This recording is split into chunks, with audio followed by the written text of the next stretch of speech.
In a world where news flies around every minute, you need the ability to relate and connect with what matters and stay up to date. Schengen Story Media News Echoes program is Africans in Diaspora and at Home's leading English news network, one of the most trusted, respected sources for news updates on current affairs as they affect global Africa.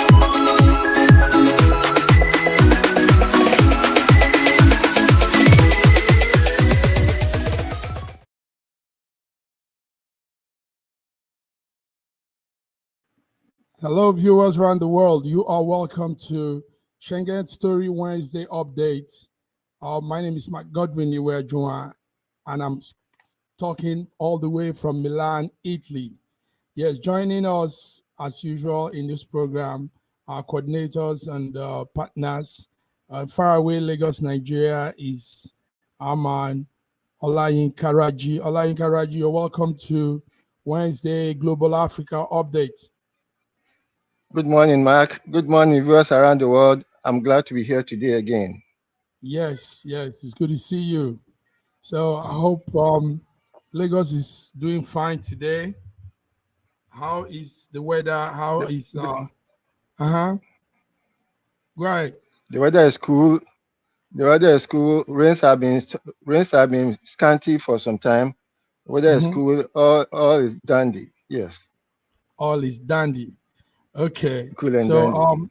For now it's me and you here, and okay. We need to yes. So viewers, you're welcome. Like we say, in a world where news fly around every minute, you need the ability to relate, to connect with what matters and stay up to date. So Schengen Story Media, it's a network for diaspora, Nigerians in diaspora and Nigerians back home. An English network where we give all the current affairs as it affects us, Africans. So you're welcome, Raji. Raji, let's do some follow-up news. The collapsed building in Jos Plateau, the school collapsed building. The finding yesterday says that the building was deficit. The building had some issues.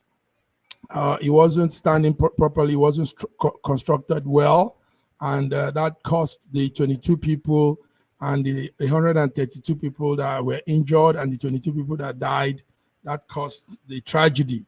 So how do we have buildings that are not well constructed and they still, probably somebody still certified it okay and made it a school building? Now it has killed innocent children. I thought there are agencies that look into construction, more importantly, public construction. Raji, what's happening? Now, you see that again, my condolences to the children who lost their lives. My condolences to their families. These are children with bright future whose future have been cut short by some shoddy building contractor. Now it's very sorry. It's a very pathetic situation. Now you have to notice that it was not a public school; it's a private school. Okay. It's a private school, and private schools just take any building and then put their logo on it. There are local educational ministry people who come around to certify the building, to certify its availability as a school, to be able to look at it. But then all these things are sometimes influenced by some corrupt practices, so that where they have to do diligence, they don't apply that due diligence to the, because a school, a building like that was not built to carry a dead load of up to 100 people at a time, and therefore it shouldn't have been allowed as a school. It shouldn't have been allowed as a school. If it's going to be used as a residence, that's different, because then there are times when you don't have the maximum load of people in that place. You can't have more than 10 people in that building, in that flat at a time. But with a population of 20 people, 20 children on that place as a constant load, that put a lot of pressure on the structure. Yes, it's very, very unfortunate. It's very, very unfortunate, Raji. Thank you very much. So, viewers, that's it. The finding says the building was not, it didn't reach up to standard, and that caused that very tragic situation there. 132 people are presently in hospital, and 22 children gone. It's a sad one. So the Plateau state government has also declared 3 days of mourning for all those that passed away.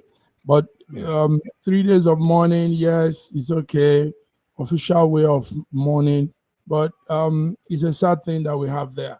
So, but while we're still talking this, let's bring in our man, Sir George Chukwu from Toronto, Canada. Sir George, you're welcome to SSM Wednesday Global Africa. Okay, I think you need to set up the audio, Sir George. It's okay. So let's go on, Raji. Also, some follow-up news. Last time we were talking about food shortage. George was saying the government needs to look into more food distribution. So yesterday, the Nigerian government said they are distributing 740 trucks of rice to all the 36 states plus Abuja. This was done, the announcement was given by the Minister of Information and National Orientation, Ahmed Idris. Ahmed Idris says that government is sending trucks of food. George, let's see if George can. George, can you hear us now? Yes, I can hear you. I can hear you very loud and clear. So I want to welcome you, viewers from around the world, and Mark Godwin Iwajunwa, our moderator here, and Olayinka Raji. Good morning, sir. Now, I know you guys were discussing regarding the building that fell. Yes. That killed 22 people and several people on the that are in the hospital. Listen, the problem we have in our country is we cry wolf all the time about situations, and that's what we're talking about over here. We deal with bandaging situations rather than going to the root causes of the situation to find out exactly what is really happening. Number one is, if this building fell and they found out that it was defaulted, they have to go to the roots. They have to find out who put that structure together, what amount of money was put together to spend on that, and how much was spent. Because part of the reason why a lot of things are happening is because many people are trying to circumvent and find ways of saving money and making more profit rather than the safety standard that are required to make sure that buildings are well erected according to the standard that are set. So to just cry out and say, oh, we're going to do this or we're going to do that, and without going to the root cause, it will happen again. Mark my word, it will happen in another state, it will happen in another place. So until they go down and begin to deal with the fundamental issues that are causing these problems, it will not be solved. Because what happens is, okay, money must have been assigned to put this building together. Or maybe if it is a private institution, then somebody must have spent money to do it. What was it? Who signed it from the government? Because somebody must have approved that building. Here where I live in North America, there is no way you can put a structure together without government involvement to ensure safety standards are being maintained. So this is such a sad story. We have wiped out a generation of people, 22 young children. One of the Nigerian presidents might have been in that particular hall there that died. And then we're gonna just cry, and then tomorrow we move on. That's it. We need to start making sure that when situations like this happen, it's happening all over Nigeria, that we reinstitute safety standards in putting structures together, ensuring that anybody that wants to, the same way that every time you put something together, you want to do reconstruction, you want to do amendment in your building, you see local government people, they come to ask you for money. Let's ensure also that safety standard is being maintained, and we cannot find easy ways of circumventing that. So it's very, very important. Find easy way of circumventing that. Thank you, George. Yes, real pathetic situation there in Jos. Like you said, some of those kids could be anything, anybody. Okay, we'll move on, George. We're talking about what you also said last time, how the government should look more into food distribution, saving hungry people, helping them. So the news yesterday is that the Nigerian government is distributing about 740 trucks of rice to 36 states.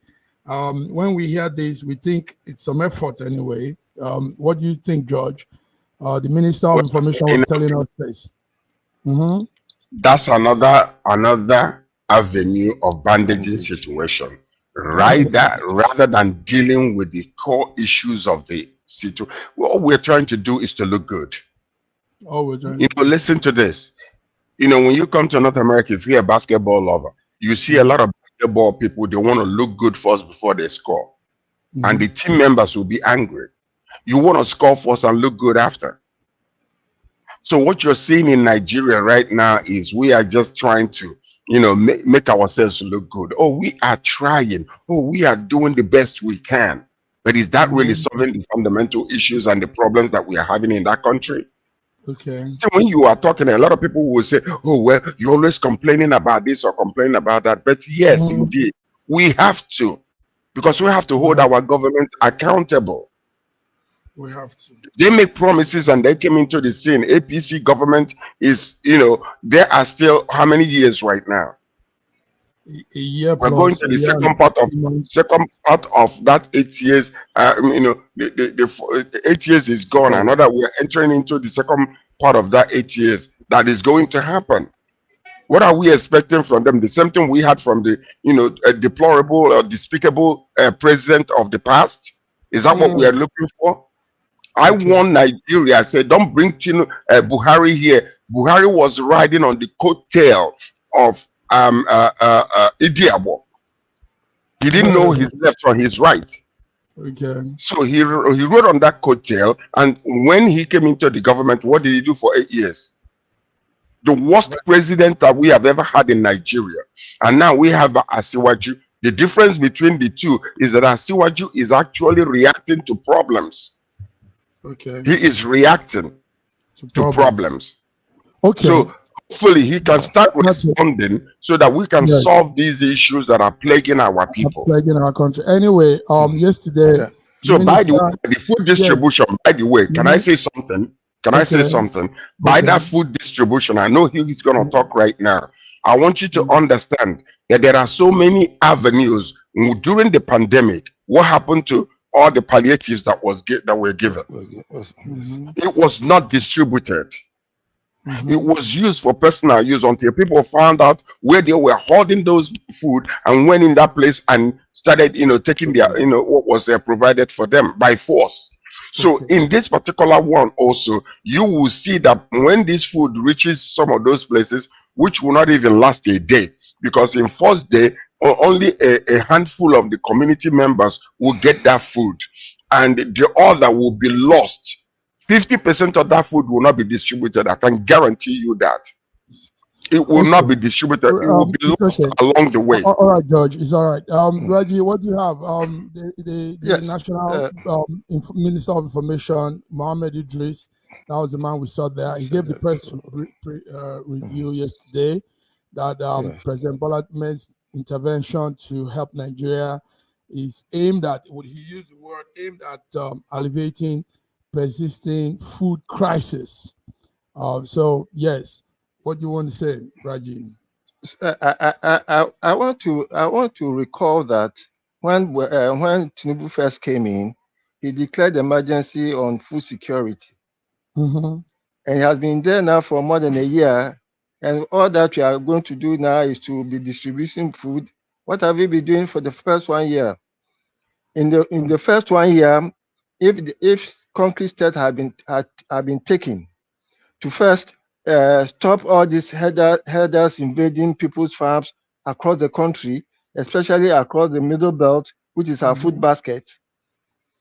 If they have stopped all this invasion of stopping people from going to their farms across the south, which has been on for more than 4 years, before he declared his food insecurity issue, I don't think we'll be in a situation where as Sir George will be saying, we'll be applying plaster, we'll applying bandage to structural defect of a pillar of a building.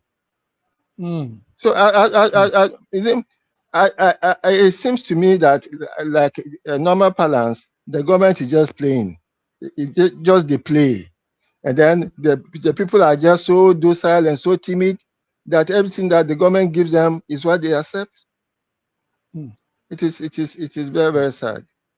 We don't have a government. We just have a group of people just deceiving us every day with body movement, a lot of motion and little movement. Thank you, Raji. Okay, our viewers, you're hearing it live from us here. This is SSM Wednesday Global Africa update, and we are giving update on all that we've heard, all that is happening in Africa and Nigeria precisely. Gentlemen, there's another story that we gave out last time, and there's a follow-up. The last time it was a House member from Ibadan North Federal Constituency under APC, one Adewale Akinremi, passed away. Now, yesterday, another House member, House of Representatives precisely, has passed away. And we wonder what's happening. Now, that's Ekene Abubakar Adams. He represents the Chigum Kajuri Federal Constituency of Kaduna, and is a member of the LP Labour Party.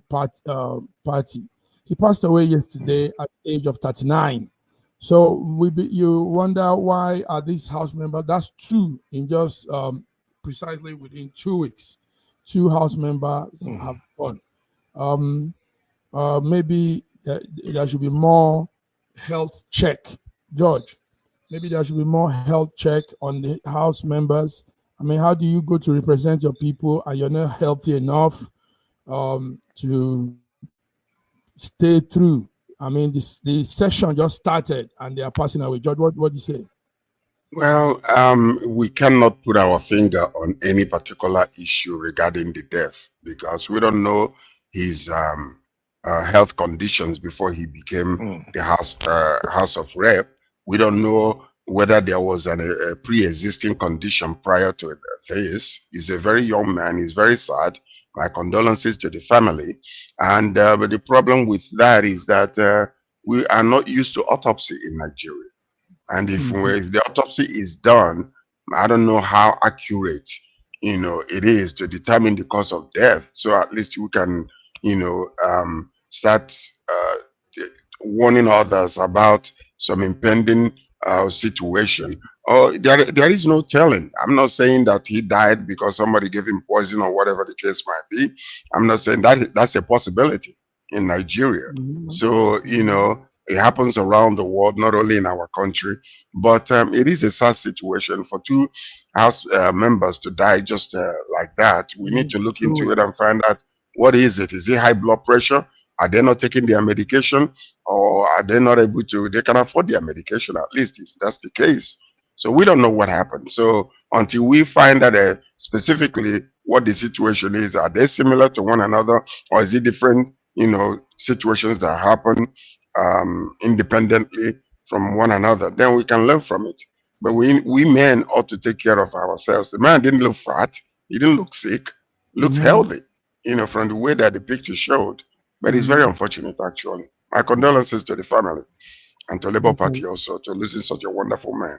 Yes, Raji, we lost one last week from Ibadan, and now this one from Kaduna.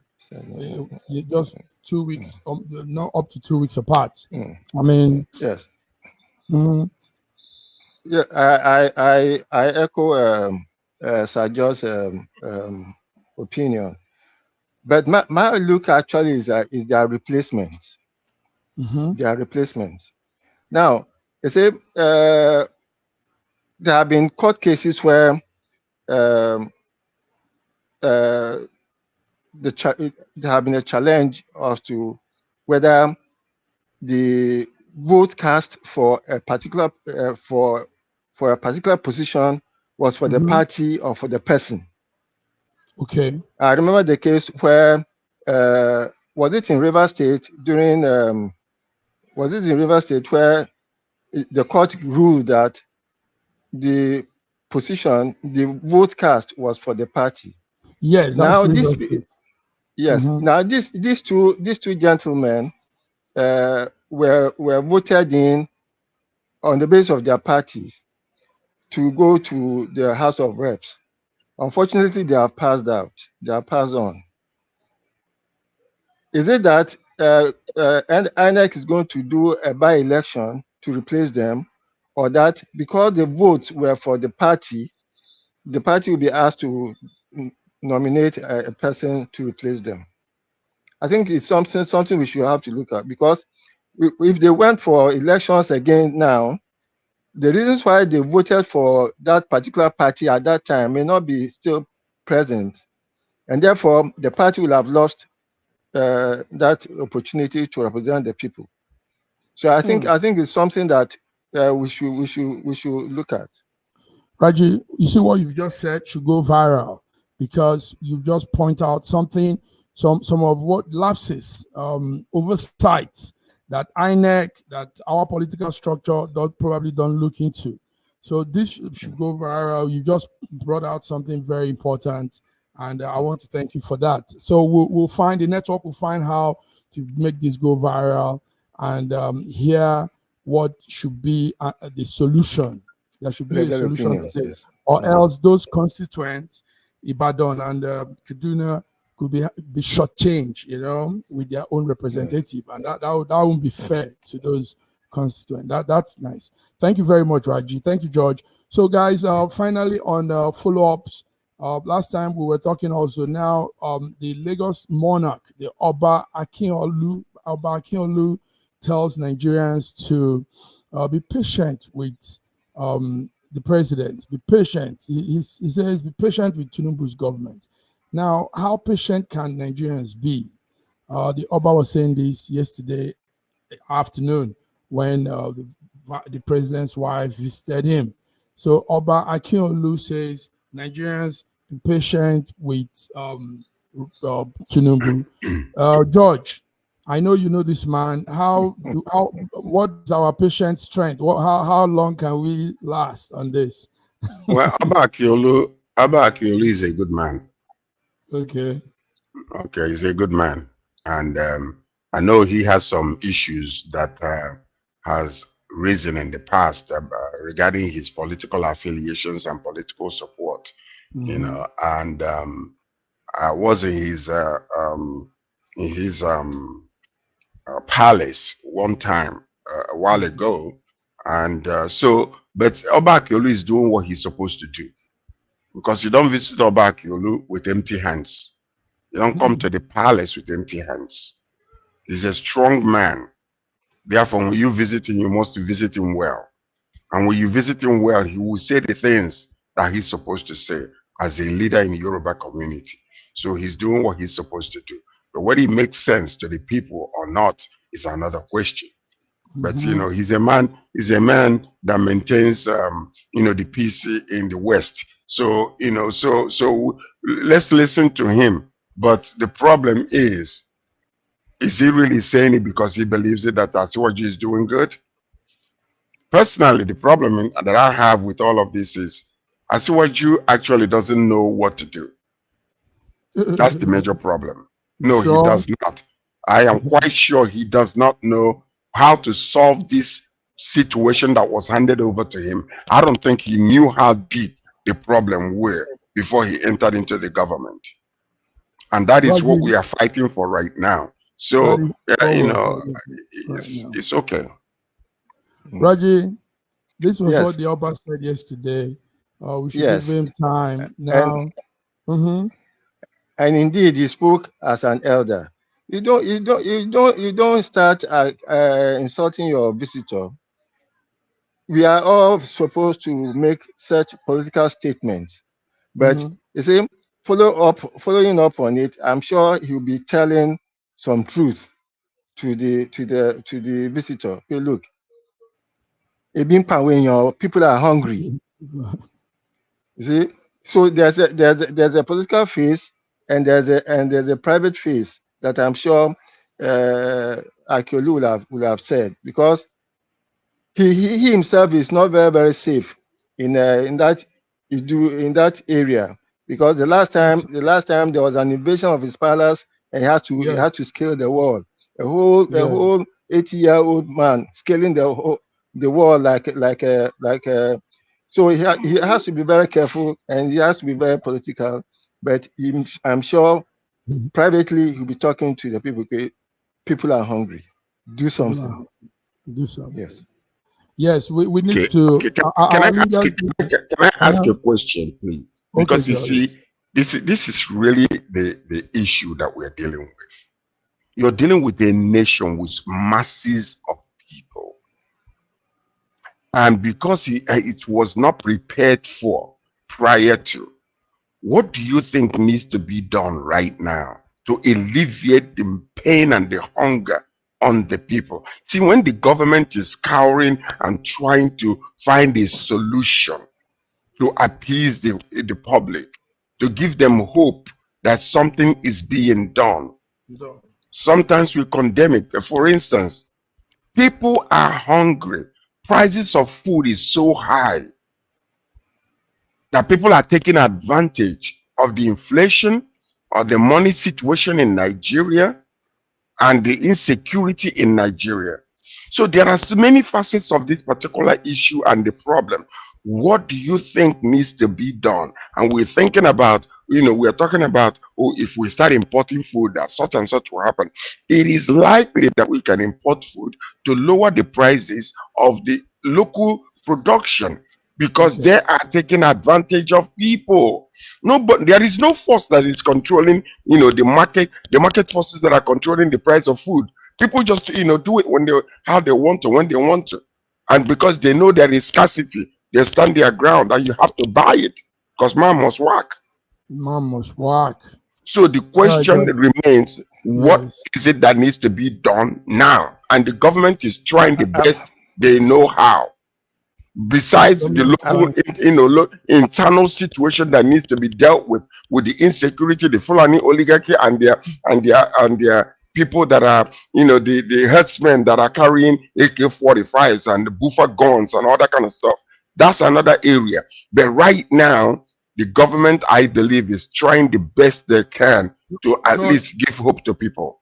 Give hope to people. George, our regular viewer, Extergen Wireless, thank you for joining every time.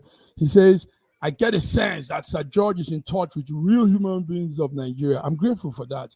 So what that means is George is saying things practical, real. And Extergen says he's grateful that Sir George is talking like this, because sometimes he will go after Sir George too. I love the man. I love the man. Yeah, that's good. All right, gentlemen. So my own take is the elders of Nigeria should be truthful. There's no need to hide and deceive or somebody's doing wrong or is not doing as much as, and you're saying you're doing well. We'll give you I know. I think the elders should stand up and say, look, people are being power like this, they say. Rajis, go ahead. Yes. You don't expect leaders to, you see, the language of the market is different from the language of the palace. You don't expect leaders, elders, to be talking like trade union people. Hey, they have their way. They have the way. They can't say publicly. Okay. They can't criticize the government publicly. They will criticize the government privately. That's what gives them a position of respect. Eldership. Okay. Thank you. That's a good yes. one. An elder should talk like an elder. Okay. Yes. So, but even the Bible tells you that. We need them to talk even more. Even the Bible tells you that in our holy book. It tells you that too.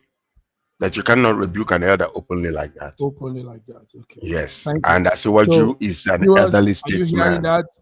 Yeah, so the elders are speaking probably behind the curtains, and they are telling him what to do. But Yes, when they come privately. out, they will say, give him time. All right, gentlemen, let's have a small break, and we'll be back.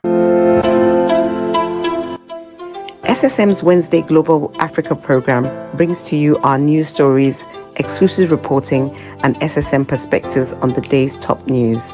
Plus, the inside scoop on Africa's most important developing stories.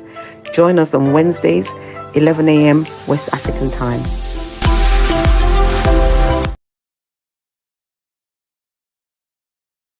Nigeria, we hail thee, our own dear native land. Though tribe and tongue may differ, in brotherhood we stand. Nigerian soul, are proud to serve our sovereign motherland.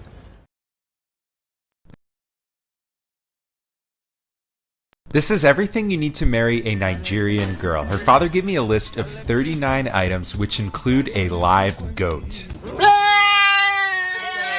The first place I went was the bulk food market to gather the yam, palm oil, baskets of fruit, and dried fish known as AH-1Z. And it's not just one yam or liter of palm oil, I am buying large quantities. It was pouring rain and I rented boots to make it through the mud, but it is worth it to marry my beautiful bride. In Nigeria, they practice dowry for marriage, paid to the family. In the Yoruba culture, each item is symbolic and not really a payment to the family, but rather proving your worth to marry her. And prove it I did by next heading to the goat market, where I spoke with a house of men to find the meatiest goat. This is the one I picked, and surprisingly, the goat at only $40 is one of the cheapest items on the list. This can't be done in one day, so after the rain cleared, I went to Mushin Main Market to find the kola nut, both bitter and regular, the alligator pepper, the adzun, which specifically said I needed to buy plenty, and bottle of raw honey, which symbolizes that our marriage will be sweet. Next, I had to gather biscuits, bulk packs of different drinks, wine, and semen schnapps, as well as a suitcase full of new clothes for my fiancé to prove I can provide for her in the marriage. And lastly, the marriage Bible, as God will always come first. It is possible to pay someone to buy these items, but for me, I wanted the experience myself. Finally, we brought all these items to the family home for the wedding day. It is not easy to marry a Yoruba girl, but my bride is strong, smart, loving, beautiful, and completely worth it.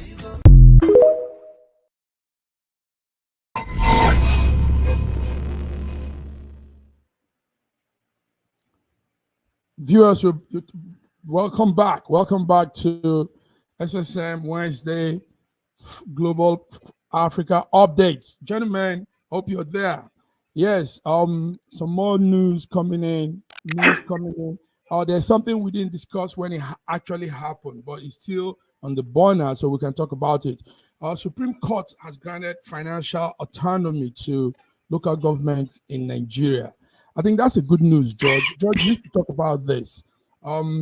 As at yesterday, we had that the federal government, the state government, and the local government shared, so far has shared about 1.35 trillion naira in the month of June 2024.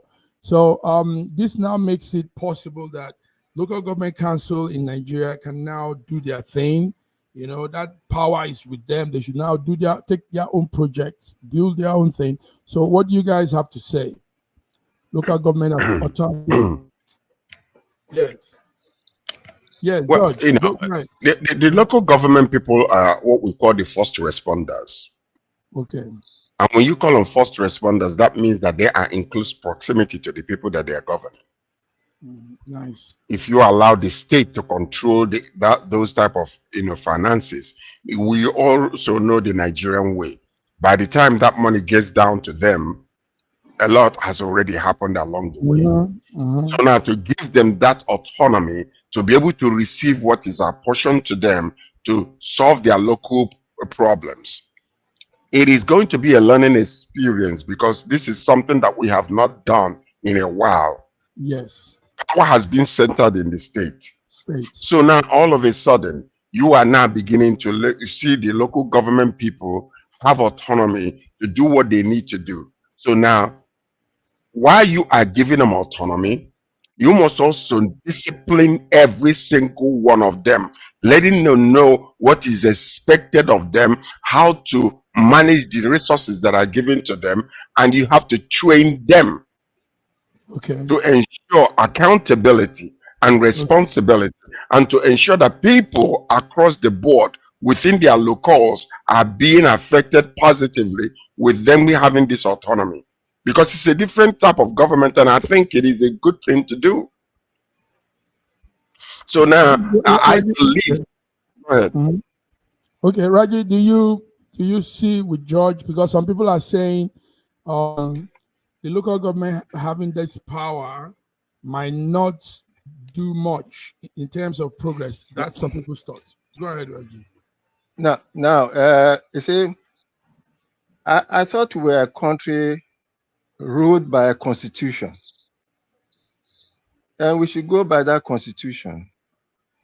The constitutional provision was that there should be a joint account into which local government monies will be paid. So if there has been some breach at that point, it was not up to the Supreme Court to breach the constitution, but to modify, to enforce that joint account provision, to ensure that when the monies get to that joint account, the state does not get control of it. Now, going further, you see, the Nigerian constitution is a mishmash of confusion. There's no federation in the world that is composed of, that is three-tier. In the federal constitution of the United States, there are only two tiers of government: the federal and the state. Now the state have control of the local communities that they create. So it's the local state that should create local government. And Tinubu knows that, because when he was governor of Lagos State, he challenged that thing with Obasanjo, and he created 33 other local governments, which he now called local council development areas, CDAs. So he knows it. So what he's doing now is actually a sort of brigandage to take control of local governments from the states and put it in the hands of the federal government. Are we running a federal state or unitary constitution? That is why we should. What the Supreme Court should have done was to enforce that transition to give the joint account provision more strength by ensuring that the state governors do not have control of the monies due to the local governments, and not remove that thing. From what you're saying, Raji, you're in a totally different. You're coming from a different angle from what George is saying. But yes, I'm going constitutional. Yeah, okay, you are saying from the constitution. Yes. But somehow, George, okay, before we continue, let's bring in Dr. Godwin Ibe from Moscow, Russia. Dr. Godwin, you're welcome to Wednesday Global Africa. Can you hear us? Can you hear me? Good day. Thank you for having me. I hope I'm audible. Yes. Yes, you are. There you are. Welcome, Dr. Godwin. Welcome. So, George, do you understand what Raji is saying now? Raji is bringing. I do. Now, please let me just conclude. Okay, conclude. By saying that I'm not removing control of their finances from the local government. No, I'm just going constitutional, so that still, because the local government is a state construct and should be a state construct. Now, giving them money direct from the federal government is like abridging the control of the state. Okay, but Raji, before now, George comes let me conclude. Let me conclude. Okay. If the Supreme Court had enforced that when the monies come to the joint account, which is in the constitution, the state should not have the power to restrain it, but should pass it on to the local government. Okay. Simple. Okay. Then Simple. there will be no confusion. Okay. Yes, because it is that in between the states holding on to those accounts, not getting the states are not supposed to hold on to the account. They are supposed to pass it on to the local government. And there's an instrument that you have to use to pass it on. That is why the Supreme Court should have enforced. Okay. But not Godwin, do you understand what we're saying? The Supreme Court should not amend the Constitution. Constitutional amendment has a process. What the Supreme Court have done is to amend the Constitution. It is not right. But it can be adjusted in an intelligent way, you know, without violating the Constitution, but without violating it. Some form of no, I'm saying even with the court judgment, it can still be adjusted in a way that is smart. For example, by including two-factor authentication, you know, like for example, the local government getting a certificate of approval from the state government before funds are transferred, for example, directly to them. So the funds are still the federal government. Every particular period, for example, every quarter, the LGA can get a certificate of clearance from the state government to receive funds from the federal government directly. In this case, the local government will be working hard to get that clearance. It will still be under control of the state government, but there will be no bureaucracy and extra legwork or bottleneck in the process of fund transfer. And I think, and then you can also measure how often, how soon, how quick are LGAs getting that clearance to understand if the state government is really cooperating with them or trying to hinder the process. So you can also get a feedback instead of, because when you've handed it over to the state government, you have no feedback from the federal level. But by introducing this process, you're reducing both bottleneck and at the same time getting important data on how the federal local governments are doing and how they are cooperating with the state government. So I think by removing it's a good way just to add a little bit of two-factor authentication to this fund transfer. Gentlemen, also let's take note that the Nigerian context in some of these bureaucratic decision is quite different. We can't compare Nigeria with America, Raji. What happened is the local government councils and regions have complained of funds not coming to them because state government hijack those funds. And, you know, most times these local government chairmen, councillors are answerable. You know, they are like little men that are answerable to these lord-like governors. So the money comes in, the governor will tell you, no, wait, I'll give you for We're still waiting for it. We haven't received it yet. We haven't received it. Yeah. So let's not compare problem along the way.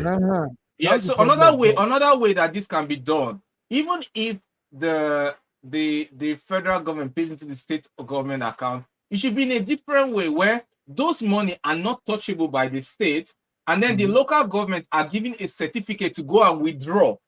Okay. So the federal government gives them directly that certificate so that they will know it has been, the money transfer has been made, and they go to the state. Now, if that check is now bounced, then the state government will have something to answer. So that I think that's another way to do it.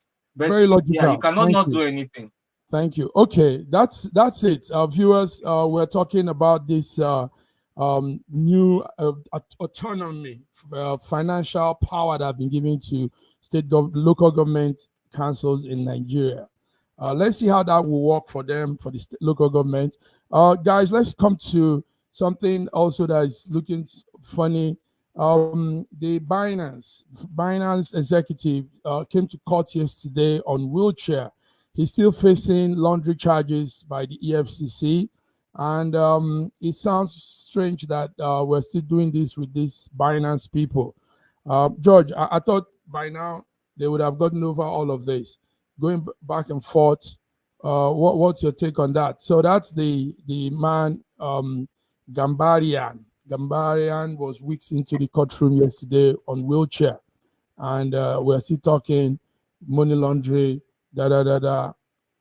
Is there any update on that, guys? Anything you have on this? I'm not quite sure I fully understand all the intricacies in this particular case. It has so many tentacles and many angles. Wasn't that the man that escaped from Nigeria? Yes, and was brought back, and now bringing with wheelchair and all this thing. And one time he also said, might be a ploy. Might be a ploy for sympathy.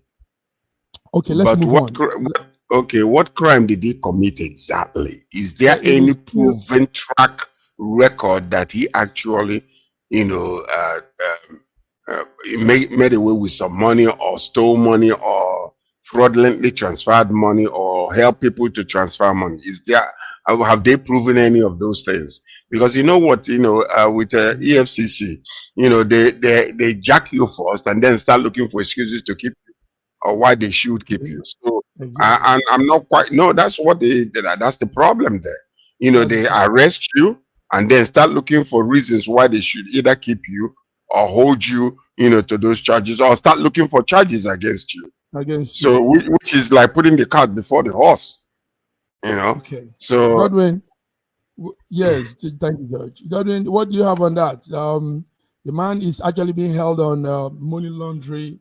EFCC is saying he laundered money through that cryptocurrency firm, Binance. It's the manner of cryptocurrency makes the claims even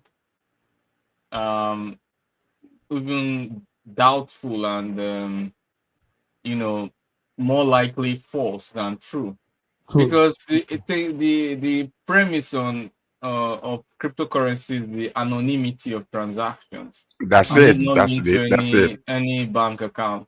So how you know this without even, it's not like our intelligence agencies are like top notch to be tracking cryptocurrency wallets all around, and then they should release it to the public if they really believe. I just think that this is political. It seems political. That's right. Exactly. Definitely political, and he's learning from do I say the best? How we come in with people have all sort of illnesses when their court trials emerge. But I think I also it shows another kind of weakness. He didn't do this alone. His company is not necessarily a Nigerian, it's a Western. It only shows the way with which it's strange with which Western government abandon their people. I've seen it more and more and more and more so. Whether it's their politicians, their diplomats, their top business executives, they just pretend like, oh, we're not involved. We are watching from afar, but they have been involved from the get-go. This is for many of them a strategic company, and you just I'm not very impressed with the defense, with the consular defense. Thank you. So also in that line of financial issues, we also hear that yesterday in court, the court declined Emefiele, the former CBN governor. He requested to travel abroad for medical checkup, but it was declined yesterday. So do you think he was intentionally declined because they think he will jackpot from there, like they say, George? Well, we have doctors in Nigeria. And this is part of that problem that we are suffering. The man is, he's still being held. He's not been completely released. He's on bail. So he cannot get his passport and travel. I'm sorry. It doesn't matter how the case is, but the court is doing their job by holding him back here. Any country that you go to that is a country that is operating right will not allow somebody who is being charged with such a thing to travel outside of the country. And that when they travel, they can decide to take asylum somewhere else. So and the man with all the charges against him and everything, as much as I am basically not in complete support of those charges because he's an scapegoat. We need to get the people that work with him, including our former president, who knew exactly what was going on, who supported all his, conversations and everything that he did prior to. So the point is this: I don't think he should go. We have doctors in Nigeria. Let him be treated in that. Let's fly in the best doctors. You got enough money. Let's fly in the best doctors. Dr. Ibe is there. Dr. Ibe can be, sent. Let them send a private jet to Dr. Ibe to come back home and take care of the man. Will you be able to treat him? What do you say about that? He's one of the best doctors out there. Yeah. I think Nigeria is saturated with so many talented doctors, and that they definitely don't need my help. But I would like to say that while he's done a lot of wrong, I am usually against double standards. Okay. I'm usually against double standard, and I don't like making someone being made a scapegoat when it's a whole cartel, a whole ring. And this is what I don't like. It's either you let everybody go and you seize their assets and try to ameliorate the situation by seizing as much asset as possible, returning to the national budget and to citizenry, so that they can gain from their corrupt practices of these people or regain back their money. Or you punish everybody to the latter, everybody who is involved. But you're just making one person a scapegoat. I'm usually against those all forms of double standard. It's wrong. It's wrong. It's okay. wrong. So we are against double standard. In SSM, this is what we're all saying. Treat the man as, bring all those accomplices, all those that have been part of this whole thing to be tried to alongside. Gentlemen, let's come to a small news, African news, so that we balance it up. But in a minute.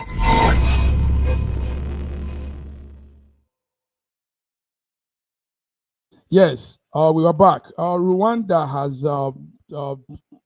done election.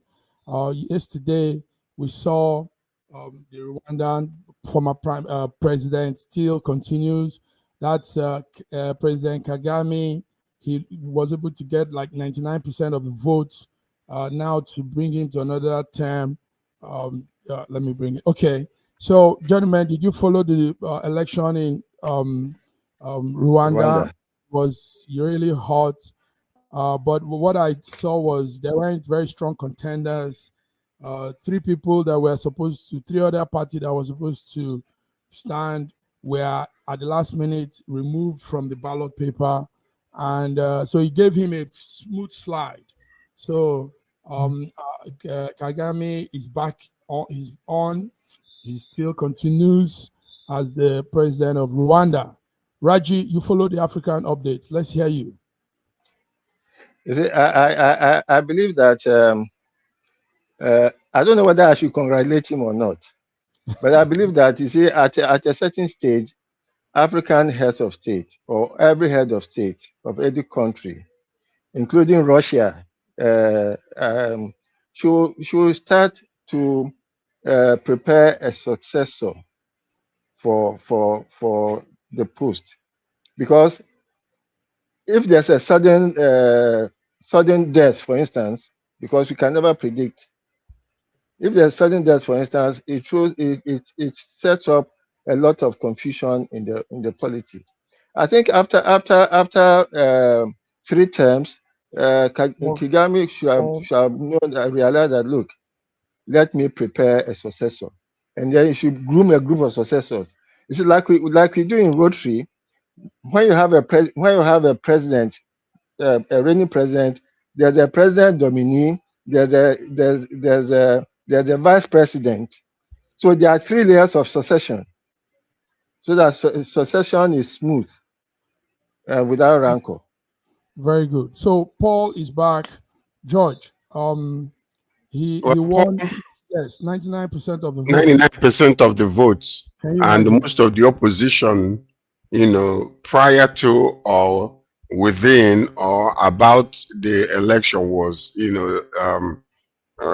disqualified for some reason, so that's what the power hungry is, where the man has about 300 and something million pounds from UK that he has to take care of, because they paid him money to house a lot of Africans free money, and the man is not returning it back because there is they didn't have any contingency plan that if we don't bring anybody, you return the money. So the Rwanda is, don't you see how green? And the person that gave him has left. And the person that gave him has left power.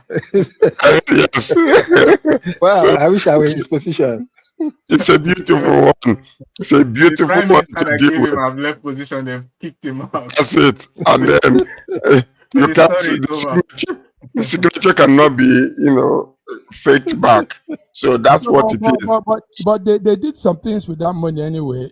They built houses. So those houses that they built, will now be used for other purposes.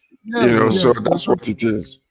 So Paul struck a good deal with that. Yes. That project. No, but I think one thing we should look is that what Raji said is spot on. Everyone, we need to always leaders always need to groom successors. Totally agree.